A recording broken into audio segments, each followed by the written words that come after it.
Hello everyone, in this video I'll be showing you an OP Warlock build guide in Baldur's Gate 3. This can be used for Wyll or for yourself. So, Wyll is obviously here, we save Karlach, so that's why we got the horns here. But, getting into things, the Warlock is very powerful. So, we're obviously taking Eldritch Blast. That is the most important cantrip in the game, and it's a very powerful one because we can use that without using spell slots, and there's some buffs that we can get for this as a Warlock.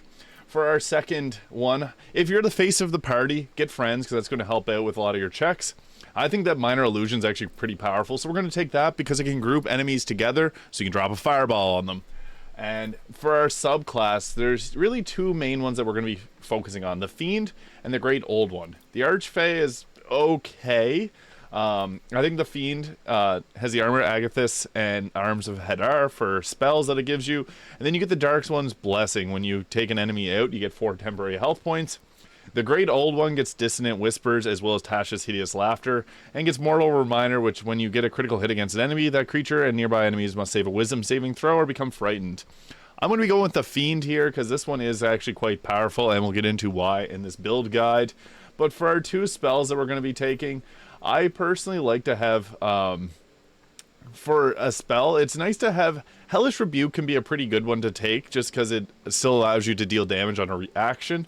And Command can actually be quite powerful too. And the reason Command's so nice is you can use Command, come closer, get a bunch of enemies to walk towards you, and then just start doing spinning blades, different types of attacks there. We're going to completely dump our strength. I actually have a mace on Wyll right now that gives him 18 strength, so don't even have to worry about that. Our main focus is obviously charisma. That's where the warlocks get their damage modifier from.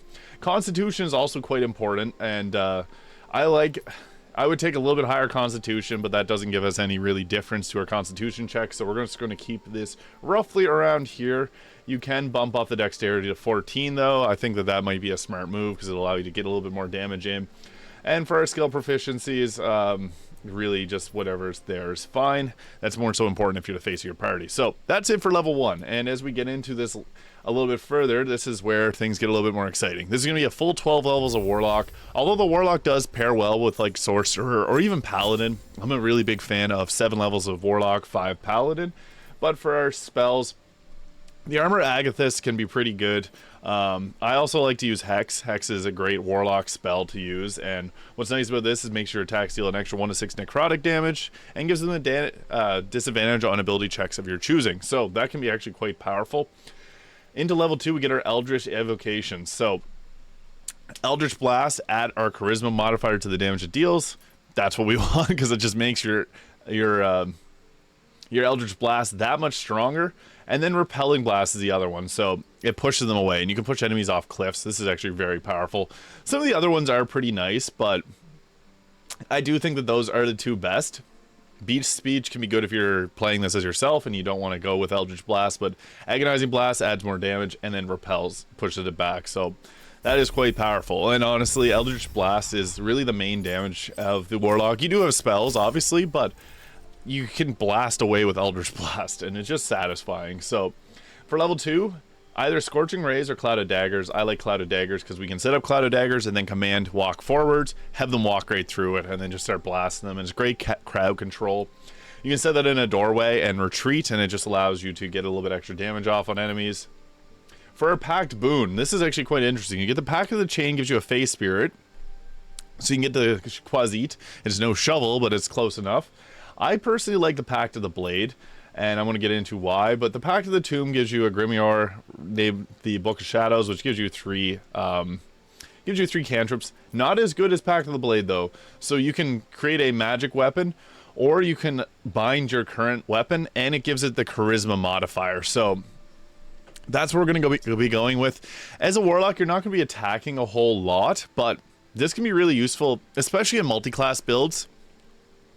If you're a Paladin with Pact of the Blade, and yeah, you get some crazy damage output because of the Charisma modifier there, but that's what we're going to take for level 3 there. And as we progress into level 4, this is where we get another cantrip, but the cantrips don't even compare to what we have in Eldritch Blast. So Mage Hand, I would never take True Strike. True Strike is just a waste of your time. For our spells, we're going to be taking Scorching Ray. This is another main damage one, and you can upcast this. Hold Person's another option you can go with. Great crowd control, but we're all about that damage. So, ability improvement is likely the best feat to choose here. You can go with something else like Spell Sniper, or it just reduces it gives you a higher chance of getting a critical hit by about 5%. So that can be nice, but Wardcaster is another one, allows you to hold concentration at a higher frequency and allows you to use a Shocking Grasp as a reaction. I'm going to go full ability improvement. Take this up to 18. We might even just take it up another point. You want to have these as an even number. I've had people flame me for not picking everything completely even before, but unfortunately sometimes you can't really get that. If you have the Hag's Hair from Act 1, you can bump that up to 20.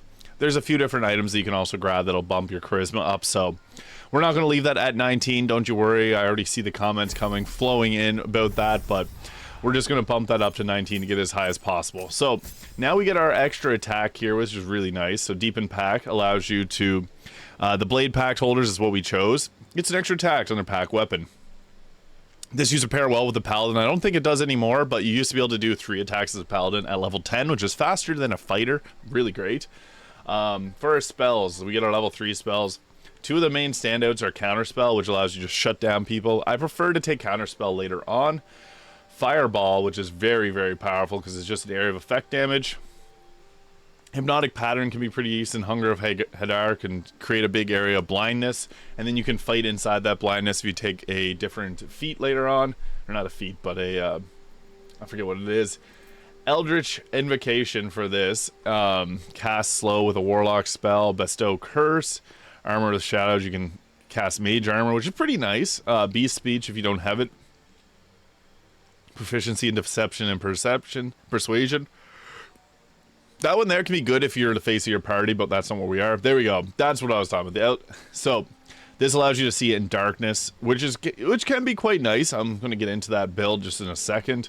Cast one with the shadows. That can be decent. Gives you invisibility as long as you stand still. But I really do think that Devil's Sight makes sense, especially for Will. Look at that. He's got that Devil's Sight. And then for our spells, we can take Hunger of Hadar, and then this is where the Warlock can get kind of crazy, because you can cast that, stand inside your little Hunger of Hadar, and you won't be blinded, but everyone else will be taking damage. So pretty good spells there. As we get into level 6, things get a little bit more interesting as the Warlock gets another subclass feature here. So this time we are getting Dark One's Own Luck. So call on your patron to change your fate, add a 1d10 to an ability check. So that can be really useful, especially if, you're the face of the party. You can use that for any type of conversation you're in. For a level 3 spell, Hunger of Hadar or Counterspell, really the best options here. You can also go with Hold Person. I didn't take that yet. That's what we're going to go with for that level up there. And into Warlock level 7, we get another Eldritch Invocation. So our spells, we get our level 4 spells. Dimension Door can be nice for moving around, takes an adjacent ally with you. Blight can give you a great amount of damage, and this is great against plants too. So there's certain parts of the game where this is going to be useful, but Wall of Fire seems to be a pretty good crowd control, because you can set up just a big wall, block enemies off. We're going to take that for our first level 4 spell, but then we can even go back and take something like Fly. If you go with the if you get the this, I don't want to spoil anything, but you can get Fly later on without even having to spend anything on it. So next, for our next Eldritch Invocation, this can be a pretty good one. Book of Ancient Secrets. It gives you silence, Ray of Sickness, and silence is actually really good because you become immune to thunder damage. So there's certain areas in the game where this is actually really OP. Chromatic Orb's pretty nice too. One with Shadows, Mask of Many Faces. It really depends what you need in terms of filling out your build here, but Polymorph can be pretty nice. You get that, it turns a creature into a sheep, and you can cast it with your Warlock spell slots. Dreadful Word. I think we're going to go with Dreadful Word, because this gives you confusion and allows you to cast it with a Warlock spell slot. And this is actually great. It's kind of like Fireball of crowd control. You can do it in an area and confuse a group of enemies. Really powerful. Some of these things are very underrated. People don't really utilize it too much in builds that I've seen, but now into level 8 we get another feat, so we're going to be taking for level 3 spell slot, I think Hunger of Hadar. We didn't take that earlier, so that's kind of the best one there. In terms of what we're going to go for our next level up, so we could go with something like this. Resilient gives us proficiency in charisma saving throws, as well as gives us a +1 in charisma to take it up to 20. You can take this and get musical proficiency. That's kind of silly to do, though. Anything that only increases it by 1 is kind of ideal. We could take it and bump our dexterity up to like 15, but this, when it comes to our skills, we want to have them on even numbers. So we're going to look for something a little bit else. I also like Alert, gives you +5 to initiative, can't be surprised. Actor will increase your charisma, but I do think that we should go with something like Resilient with Resilient Charisma. Gives you that proficiency and abilities and charisma saving throws. And it takes our charisma up to 20, which is what we want to get that +5 to charisma check. So that's what we're going to go with. You can build this out differently if you took the Hag's Hair or any of the items that will increase your charisma, but that's what we're going to go with for this level here. And as we get into level 9, things... level 10 is really where things get really interesting for the Warlock. For a level 5 spell slot, there's a few different good ones. I like Hold Monster personally, because you can use this on anything that's not undead. That's very powerful. Flame Strike can be pretty nice too. It gives you deals damage to 5d6 of fire and a 5d6 of radiant. I think that this is a pretty good one. Cone of Cold can be nice for crowd control, but we're gonna go with Flame Strike here. Hold Monster is another really good option though, so really either of those two. Depends if you need more crowd control or just more pure damage. And I really like Minions of Chaos personally. You can cast Enhanced Leap without expending a spell slot. That's okay. Minions of Chaos is amazing. Reason being, elementals can give you area of effect damage. A Water Myrmidon is incredibly useful. And I think that this is great, especially because you can use this on a Warlock spell slot and then you can short rest, get it back. That's really powerful. So Minions of Chaos... Conjure Elemental is really, really good, and I don't see enough people talking about it because it allows you to spread out aggro a little bit further. Typically, your elementals are going to have more health than you as well, so they survive well. For our next cantrip, Blade Ward, really. Bone Chill can be decent, prevents target from healing until your next turn, but you have to be up close with it. So either of these two, Bone Chill can be nice because sometimes the Warlock does get up close. For our next spell, Hold Person or Hold Monster. If you didn't take Cone of Cold could be the opposite. If you didn't take Flame Strike, you go with that. And that's that for level 10. 2 more levels of Warlock, and really rounding out the build here. So at level 11, we get our levels. We get more Warlock spell slots. And then we get the Mystic Arcanum, which gives you a level 6 slot. Once per long rest, you can cast that without spending a spell slot, which is really, really nice. So... we got Circle of Death, Sculpted Massive Sphere, Entropic Energy around the creature, devastate all targets, target all surrounding creatures. Arcane Gate can be pretty nice just to get your whole team out of somewhere really quick. Eye Bite, your eyes become black cordos walled with teeth. Your gaze capable of inflicting dread, sickness, or putting creatures to sleep. I don't know if we want teeth in our eyes, but that can be a pretty useful one. Flesh to Stone, a trophy of foe, restraining them until they're temporarily turned to stone. Create Undead can be also quite nice. Raise a corpse as a heinous mummy that fights by your side. This can kind of change you into more of like a necromancer style of a build. So either Circle of Death or Create Undead. We get, a lot of different necromancy spells here.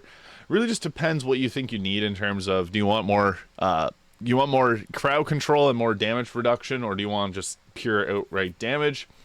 This can be really powerful. We're going to go with this one here. In terms of our next spell slot, we can go back and grab Hold Person, Shatter. I really do think, though, that something like maybe Cone of Cold can be useful. Just give you some ice damage because we didn't have anything previously that deals that. And the Warlock doesn't typically have a lot of ice spells compared to like a Sorcerer or even a Wizard. And into our final level of Warlock, that's where we get our final feat, which is nice to have. For our final spell that we're going to take, Dimension Door can be great just to give you some mobility around. Eldritch Invocation. Life Drinker, passive feature. Your melee attacks deal additional necrotic damage equal to your charisma modifier, so a nice +5. That that can be pretty useful. If you don't see any of these other ones being useful for you, I would just go with Life Drinker, because that could just come in handy. Giving you an extra +5 to damage is always nice. And then for our final feat, we can go and increase our dexterity a little bit, or we can go with again, whatever you need for your build. You're gonna have different items equipped, so you can just see here what you really need in terms of for your final feat. You can go with a whole lot of different things. I think that Spell Sniper is really one of the better ones, because it just gives you a +5% chance of hitting a critical hit, which is actually quite nice. Weapon Master can give you proficiency in a weapon, increase your dexterity. Warcaster will help with your concentration. I think that Spell Sniper is kind of the best there. You do get a cantrip, which it can be useful. Thorn Whip can be kind of nice to pull enemies maybe off of a ledge or something. So we're going to go with that just for its crowd control abilities. But Firebolt's not too bad either. And yeah, increases our chance of hitting a critical hit. So very useful. And the Warlock is really all about Eldritch Blast. You can do things such as like set up Clouded Daggers to block an enemy in a certain way. That's a really good concentration to have. Set up Hunger of Hadar if you didn't use that. You can use Thorn Whip to pull people into it. Minor Illusion to grab them together. Drop a Fireball on them, or a Flame Strike. Set up a Wall of Fire. There's lots of crowd control and damage output that the Warlock's capable of. And when all else fails, Eldritch Blast it out. So that's it. That's my Warlock build. It can be very OP. The Warlock's one of the better classes. I also have a build guide on a level 7 Warlock mixed with level 5 Paladin, which allows you to do some pretty crazy damage and high damage smites. So you can go check that video out too, but there it is, your Wyll build guide in Baldur's Gate 3. Thank you so much for watching. If you found this video useful, please hit the subscribe button below, and I will see you all in the next video.